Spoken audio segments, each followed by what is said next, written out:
So to locate root 8 on a number line, we have to first take a distance of 2 cm on a number line, and we have to mark A on the point 0 and B on the point 2.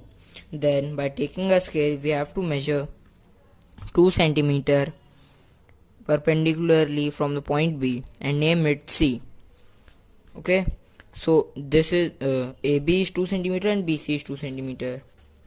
AB equals to 2 cm and BC is also equals to 2 cm.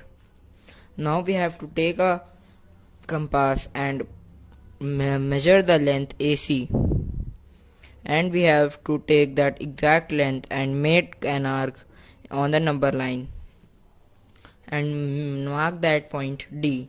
So AD is equals to root 8, and the working is that AC square is equals to AB square plus BC square.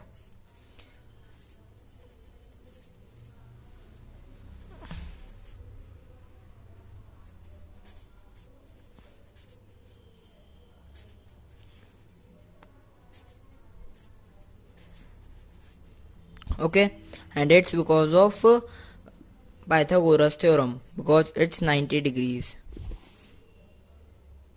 Thank you.